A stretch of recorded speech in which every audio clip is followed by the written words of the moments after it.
if Jesus is teaching some kind of a hate towards people and a self-hate towards yourself, it sounds extremely...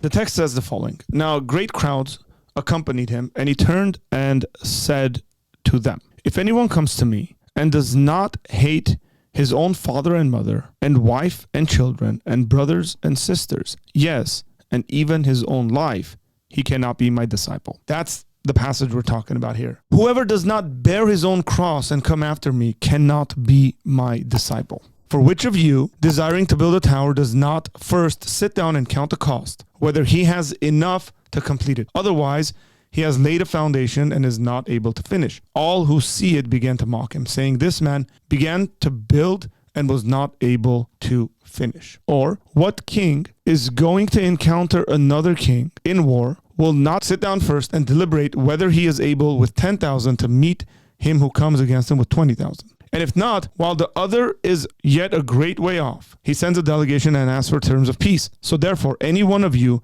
who does not renounce all that he has cannot be my disciple. So this is the teaching.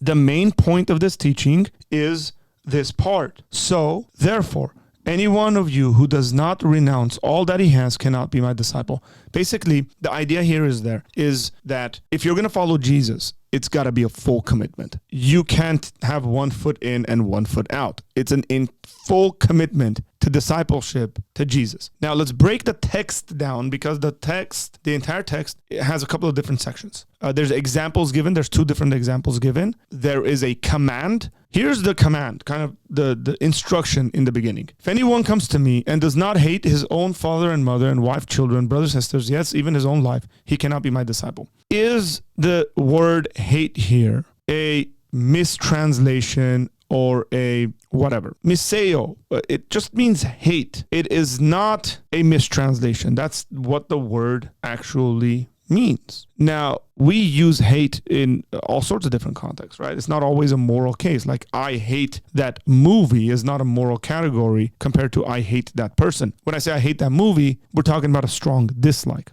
I will argue that contextually here, this text is talking about hate in the sense of placing last and having a priority, a proper priority, the way things ought to be. And here's why. Because he doesn't just mention others. He doesn't just say, okay, you got to hate your father, your mother, your wife, your children, brothers and sisters.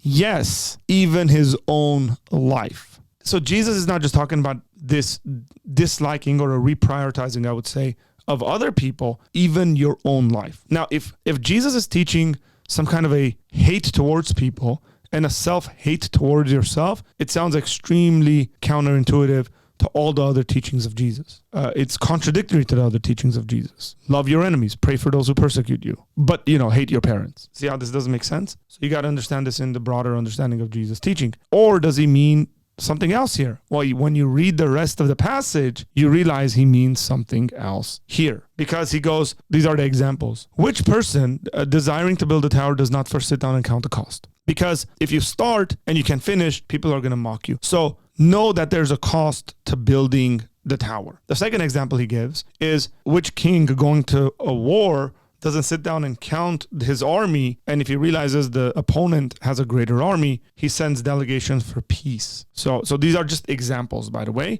to make his point. Again, what is the point that Jesus is trying to make? And the point he's trying to make is verse 33. Therefore, any one of you who does not renounce all that he has cannot be my disciple. So notice here, now he doesn't say hate, but he talks about renouncing. And this is why I think contextually, this has to do with reprioritizing or prioritizing. So the word here for renounce is apostoso. It means to say farewell, to say goodbye, to put in the past. So again, the teaching of Jesus here is count the cost. If you're going to follow Jesus, it's going to mean that Jesus comes before everything in your life, everything that you hold most dear to you. Whether that is your mother or your father, whether that is your wife or your children, and yes, even yourself. Jesus will come before all of those things. And if you're going to follow Jesus, count the cost. Following Jesus means he comes before everything in your life.